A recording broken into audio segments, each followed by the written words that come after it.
Season 4 of the podcast space. It is here. It is happening. If you're watching this, you're looking at the video, and I changed my office a little bit. And so I decided that for season 4, I was going to change things up a little bit. So if you're new here, hello, I'm Xavier. I'm the founder of the podcast space. And as a podcast marketer and content strategist, I help women, entrepreneurs, and impact-driven communities that tend to be either multilinguals or underrepresented voices to leverage the podcast as the most powerful tool in their business and their visibility. And so how to do that in using very practical ways, but that are always strategic. The last episode aired in June of 2025. It's now September, and there's so much that has happened. I have my handy dandy notes here because I have a few things that I want to cover. So I want to talk to you about what is coming up on season 4 of the podcast space. What topics are we covering? Do we have guests? Are we going to be doing solos or a combination of both? And obviously, as I promised at the end of season 3, I said, hey, I'm going to be testing a lot of ways to grow the podcast over the summer. And I'm going to let you know what happened, what worked, what didn't. And also kind of share with you a few things of what you can expect if you're trying to replicate those results. All right, without further ado, let's dive into this first episode of season 4 of the podcast space. All right, so before I went on these hiatus in between the 2 seasons, I asked you what you wanted to hear. I also asked a few of my clients, my consulting clients, my coaching clients, what I wanted to hear. And I'll be honest, like throughout the summer, so much has changed as a marketer, as a podcast expert. I can assure you that everyone in marketing and in the online space really is talking about how it's really hard to predict what's going to happen in the future. And so I tried to tailor some of the episodes that I have coming up to some of those questions, knowing that there's a lot going on that within 6 months, it's likely going to be slightly different or we're going to have more data.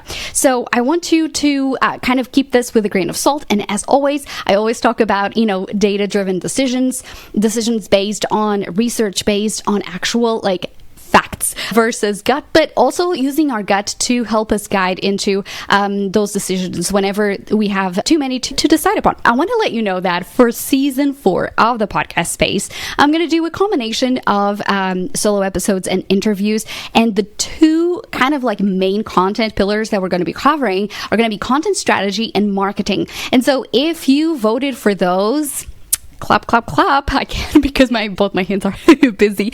But some of the episodes that I'm going to be covering are going to be podcast strategies that I've seen successful podcasters make in 2025 and how you can replicate those on your end. What works for big shows, what works for small shows, what is possible for you to do, and what's something that, looks great, but that's not where you should spend your time and money. Other ones are YouTube new features. I love what's coming up. A lot of new features are going to help you whether you have video or audio only, which is always great because we love diversity and we want to make sure that we don't have to have a 3 sick camera setup to help us grow. So that is going to be something that is coming up really, really soon. But I'm going to tackle monetization because I know that where we're at right now, there's a lot of people wanting to finally monetize the podcast. And as business owners, I see a lot of people making specific mistakes that I know are basically wasting a lot of their time and basically positioning the podcast with 1/10 of its own potential. So I want to talk about those return on investment mistakes that I see podcasters make. But also, I have such a special interview with Denise Duffel-Thomas. We haven't recorded the interview yet, so hopefully I'm not jinxing it, knock on wood. So Denise is one of my dream guests. I've been listening to her podcast since 2023. I think it was my friend Samantha who recommended her podcast. Hey, one of the obvious ways that people subscribe to podcasts is recommendations. So that worked. And so I followed Denise. She's a money mindset coach all the way from Australia, and she has such a cool podcast. I recommend Denise's podcast all the time because I think it's so cool, so different, and it's so relaxed, especially for people who are neurodivergent and have a lot of goals that they want to do, a lot of ideas. And she talks about things that at the time I didn't see anyone talk about. She's kind of the OG money mindset coach. She's been doing this for many, many years. And so I really cannot believe that I'm going to to be able to interview her. So cool thing and fun fact, I'm going to weave a lot of like information throughout the episode, but this is the third time that I actually pitched having Denise on the show. And so this is like your reminder that it's possible to have your dream guests on the show without giving up. I'm pumped. Anyway, so kind of like a reminder to do it as well. And then other episodes, what tools you can use to grow your podcast differently. Because as I said, we want to make sure that we are maximizing and diversifying our podcast strategy. Because right now with ChatGPT and other LLMs, the large language models, what a mouthful, there's a lot of changes. And I was just reading this research that was talking about how people have been changing their research habits, like basically how they look for things. ChatGPT and all the like are changing in such a short period of time. People's behaviors and how people behave toward researching information. And so that has been on my radar for sure, because, you have people looking for podcasts on podcast apps, on Google in different ways. And like, we want to make sure that we are not left behind. And I'm kind of like mentioning a few things in the summer that I started noticing that I thought, yep, let's look at this and really pay attention. So some of those episodes will be with guests. I have some marketing data episodes that I have coming up, but also I really want to tackle some like formats for entrepreneurs. A podcast movement, I've talked to so many people that basically were mentioning how difficult it was to become a full-time podcaster, or how they were struggling to incorporate an ongoing podcast with their content strategy. And so I want to talk about a few different formats that I've also seen really successful business owners implement on their shows, and how you can also implement those.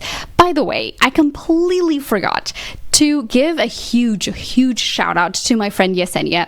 So as I was recording the podcast, I was thinking, no, I want to really change it up, because last season I had great guests, but I kind of kept it a little safe on the design style. And I wanted to try back this format of sitting down on the couch and talking to you directly, holding my phone and kind of like riffing a little more with these points, because I think that is really important to, just like I tell my clients all the time, to test our comfort level. And I did try this before in 2024 when I was in Dallas, right before we moved here to Arkansas.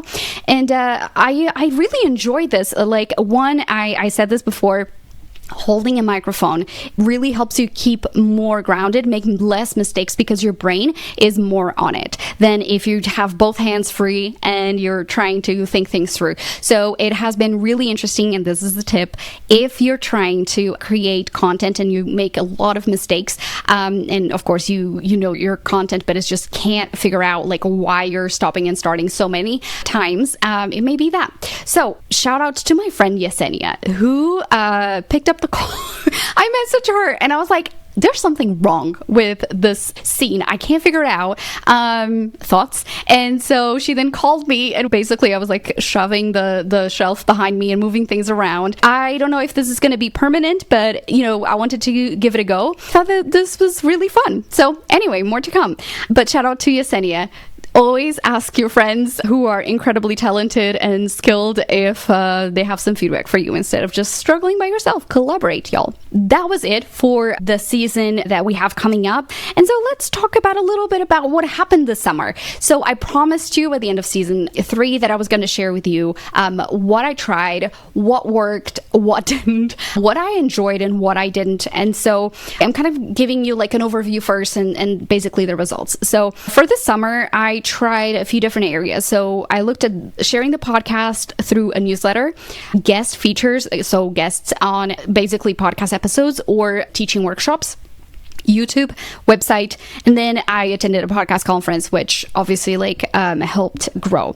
Now, what I thought I have to mention for sure is that obviously when you're looking at your podcast data and you're not releasing podcast episodes, you're going to see a dip regardless, right? Because there's like the auto downloads feature, there's like a lot of elements that are basically conveying behavior. And I know that if people want to learn and spend 20 minutes of the week with me and they still have those 20 minutes to fill, I know that if I stop the podcast, they're going to replace me with another show. So I know that this is going to happen. And so basically, if you have no new content, you should expect to see a dip in the number of downloads and the number of listeners. So for the downloads on audio format, and I have also like the unique listeners, I saw about an average of 40%, 40, decrease from the regular downloads and listeners, which I thought was actually pretty good considering that I released no new content. And that's why one of the things that I talk about is that it's really important that you have your active and your passive marketing strategies activated, so you don't feel like you consistently have to do a lot, that some of these things are on autopilot. In terms of YouTube, I definitely noticed that not uploading fresh content consistently really hurt my reach in the algorithm. So basically, I did notice that it was about 80% of the podcast content did not get as many views as before, right? In comparison to that 40%.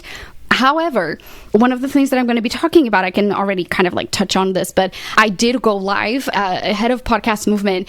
I went live with my 2 co-hosts for a meetup that we did. And so going live on YouTube is one of the things that will definitely bring more awareness to your account.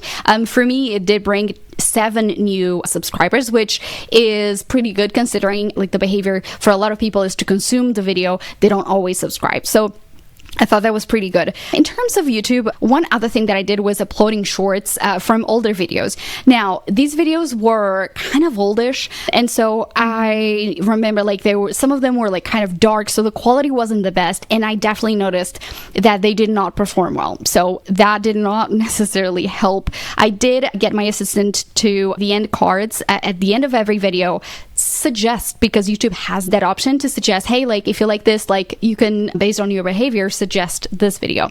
It's kind of like a click situation, but it doesn't take too long, but it definitely helps people continue to binge the content, should we say. And I created topic playlists. These kind of actions are more for the long term with keywords and things like that. That's one of the reasons why I wanted to stop releasing the podcast for the summer, so that I could actually focus on creating best practices that I not had a chance to look at. So in terms of newsletter, I was really surprised. So one of the things that I did was I shared like from the archives kind of section. I created a section and I shared 2 older episodes every single week on the newsletter. Now, side note, I do share a lot of different links on my newsletter, so if I maybe did something more targeted, perhaps I would see a bigger growth in there, but the newsletter share didn't really perform a lot.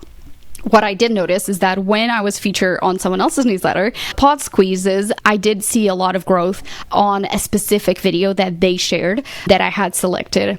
What really also helped me grow downloads on the podcast was doing the Captivate guest workshop. So in July, I did a session with them, and I also noticed some growth on Instagram, which is my primary communication, let's just say, with you and other podcast listeners. So I noticed that was like really interesting. A lot of people, I had a spike in listeners, which Captivate, which is my hosting platform, does allow you to see.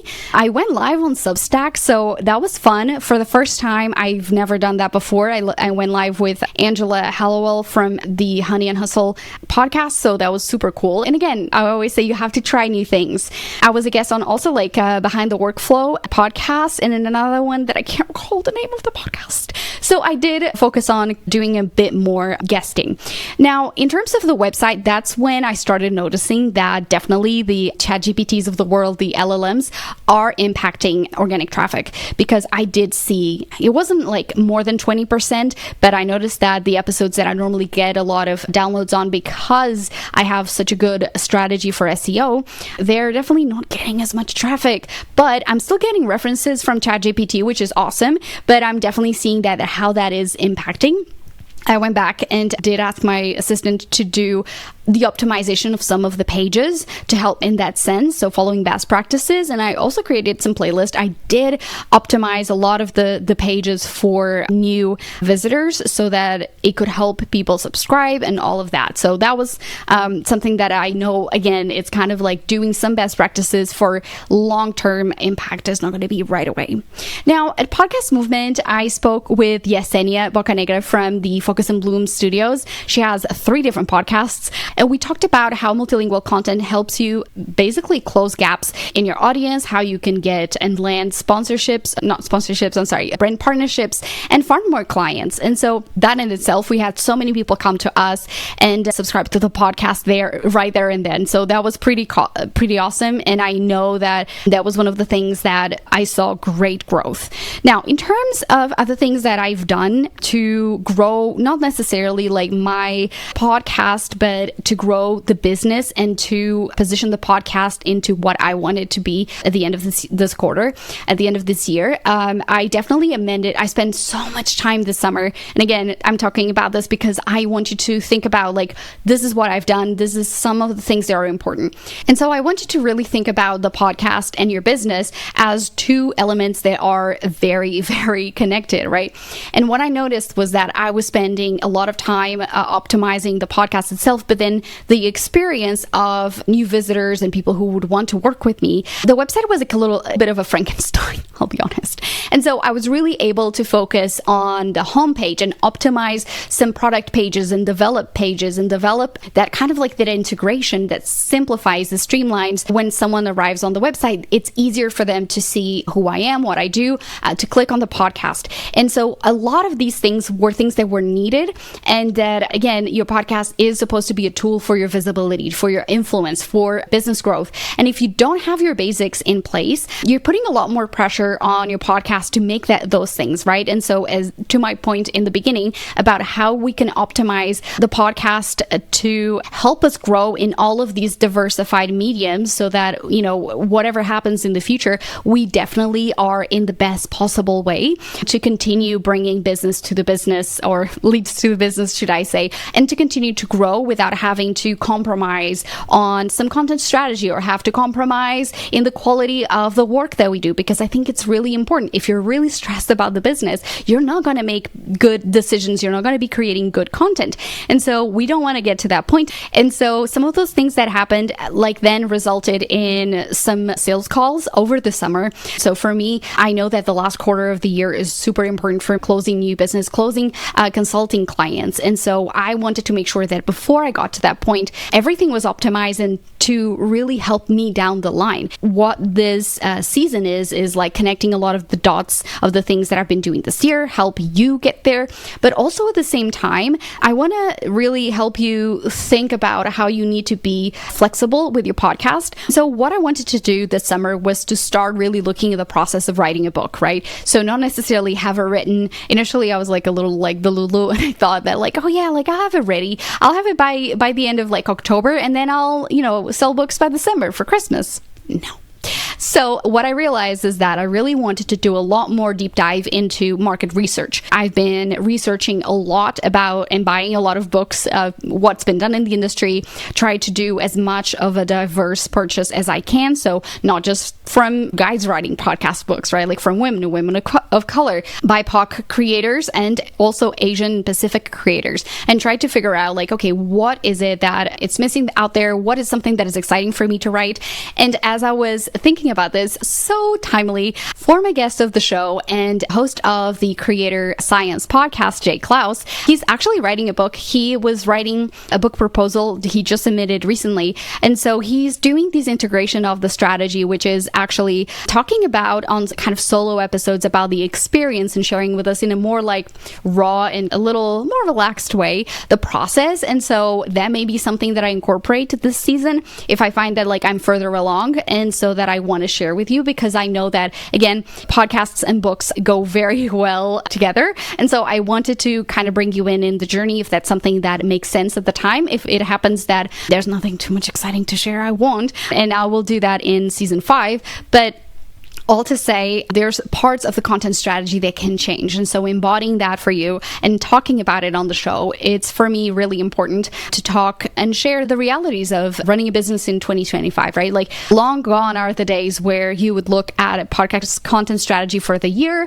your marketing strategy for the year, and you would be like, yep, we're lock and loaded. Like a lot is changing. The idea is not being basically a squirrel, but we have to be a little more flexible about what may change. Our goals may may change, the economy may change. So I would love if you could share the podcast with a friend, rate and review. If the show has had a meaning, please let me know. If you're listening on Spotify, you can actually write a little message right there in the comment section. Some of you do. I would love to hear from you what you thought about this podcast. But of course, as always, if you're looking for support for your podcast, I'm here to help you.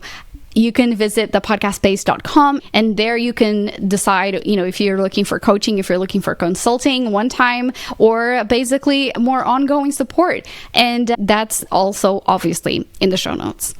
I will be coming back next week from Empowered Podcasting Conference. I'll be taking some nuggets from what happened at the conference and share with you then exactly what are successful podcasters doing in 2025, what you should implement as well. So make sure that you listen to the next episode. And so I've been Anna Xavier. I will keep inviting you to create imperfect content that moves you forward. I'll see you in the next episode.